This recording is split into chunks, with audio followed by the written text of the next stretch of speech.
Hello, everyone. I'm Rose, and let me share my story with you.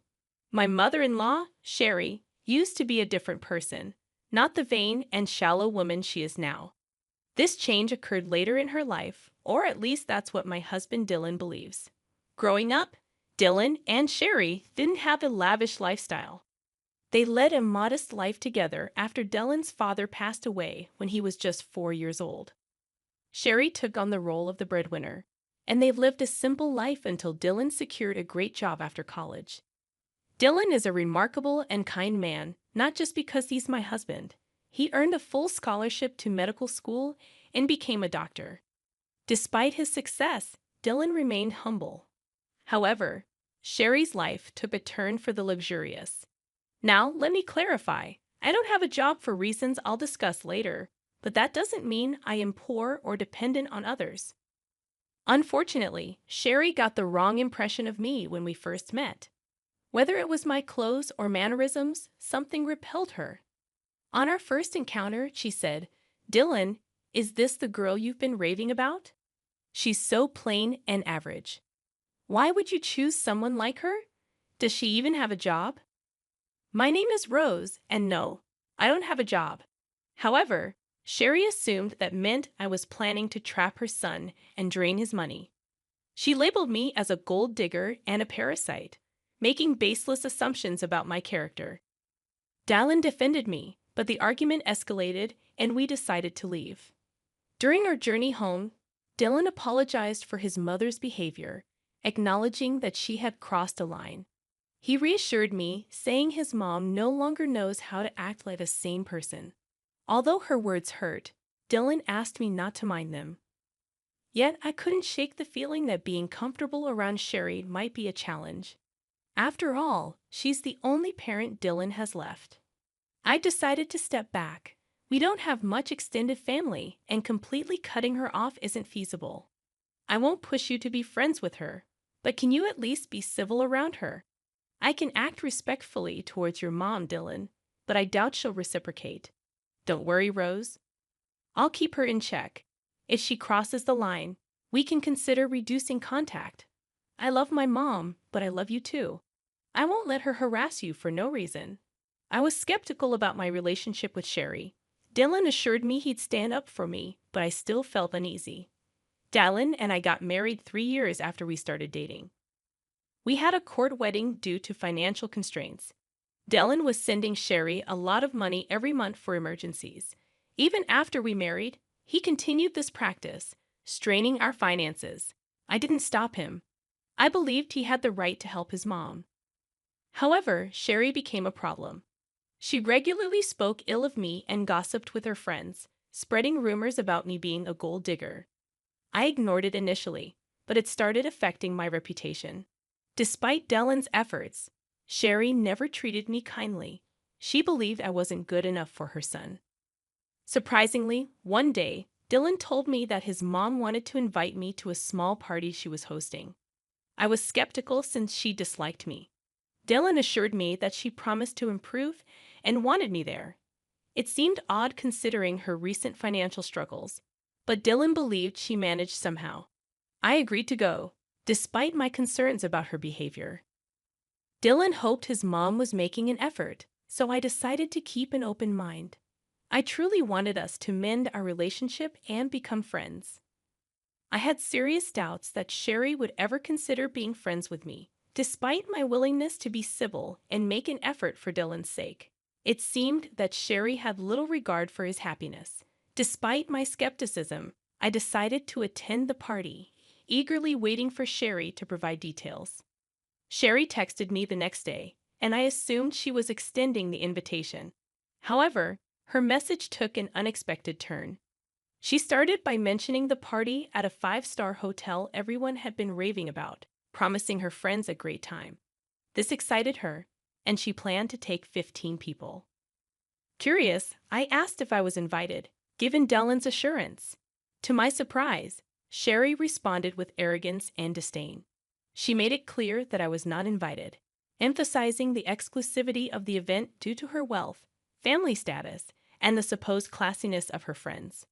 I was taken aback and confused, as Dylan had genuinely believed Sherry was extending an invitation.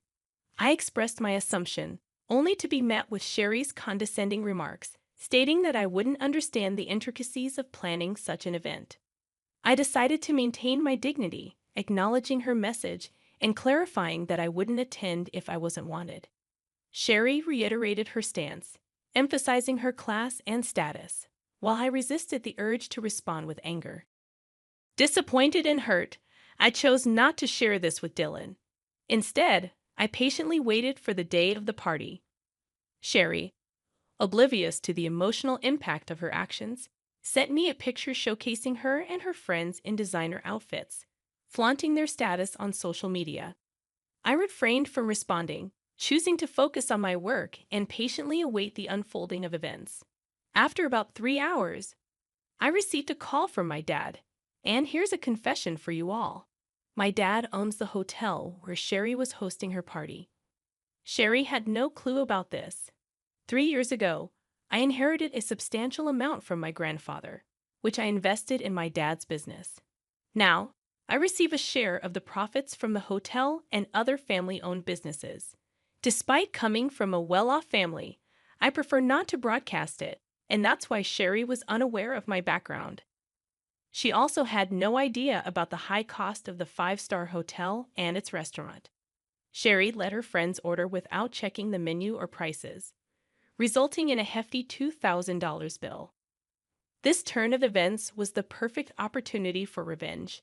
My dad called me to inform me that Sherry was at the hotel, having amassed a $2,000 bill. She was now asking for a 50% discount, claiming she was short on cash. My dad sought my advice, as Sherry's party had been rude and entitled, upsetting the staff. As expected, I shared my frustration with my dad, recounting how Sherry had boasted about the party to mock me for not being invited. The irony was not lost on me, given that she couldn't even afford the party she was flaunting.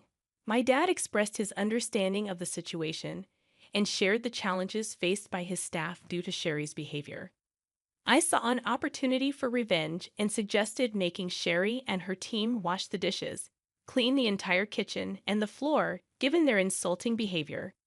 I wanted to extend this revenge to include Sherry's team, who had also mistreated our staff. If Sherry tried anything foolish, my dad could call the cops on her. My dad laughed at the suggestion, giving it a big thumbs up.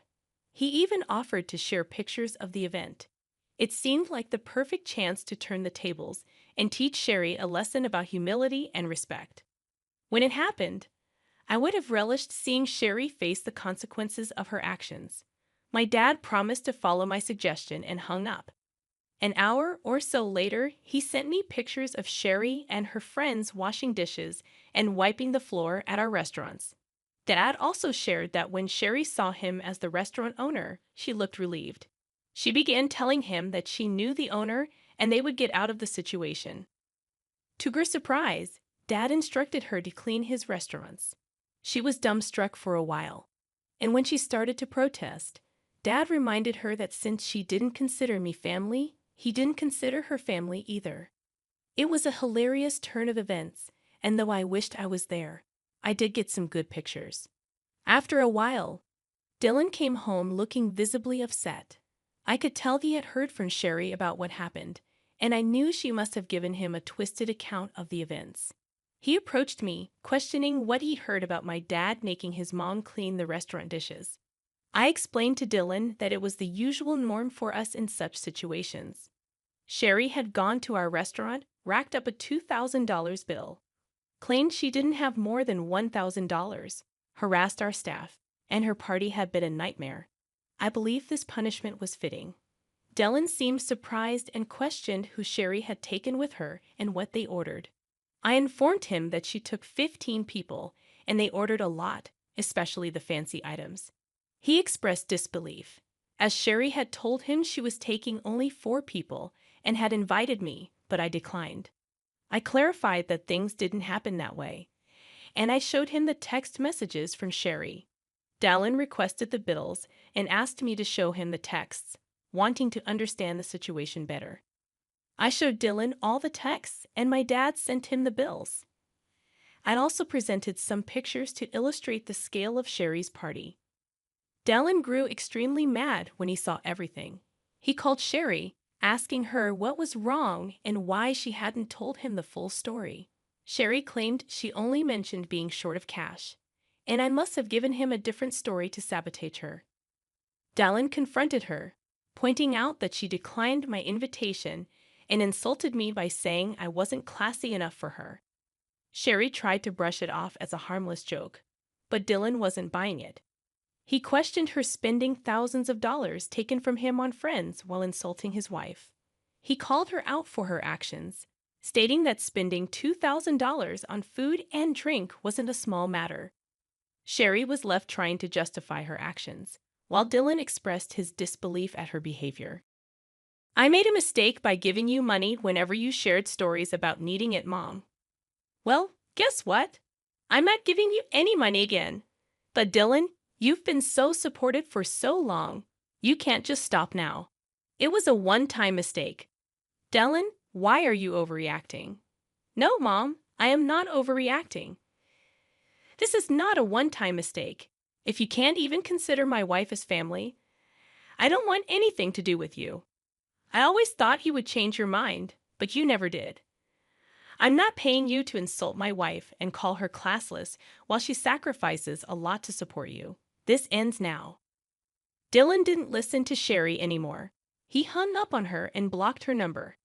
He also apologized profusely to me for being mad at me without knowing the full story. I forgave him because, well, he did stand up for me.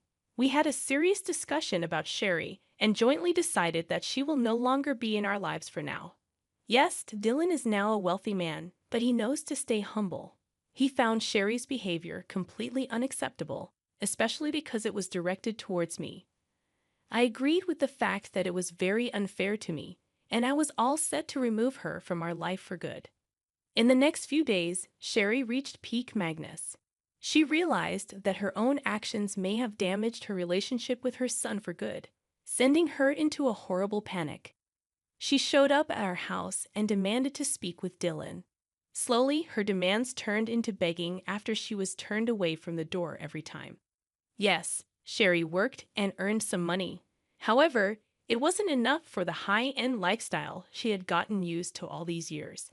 Dylan had stopped giving her money entirely. Instead, he invested some of his funds into my dad's business to help him open new hotels and restaurants in the neighborhood. We do plan on expanding our hotel business to bigger cities, but we'll have to see what the future holds. Since Dylan stopped sending her funds, Sherry had to downgrade her lifestyle significantly. She was struggling to keep the rented condo with her own money and ultimately decided to end her lease.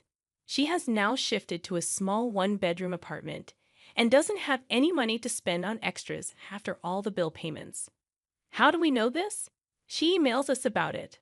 Of course, she still downplays her behavior and acts like we are overreacting. Suffice it to say, she will be out of our lives for a while now. Just a month ago, I found out that I was pregnant. Dylan and I are overjoyed and busy planning everything before our baby comes. To be honest, I'm glad that my child won't be around shallow people like Sherry anymore.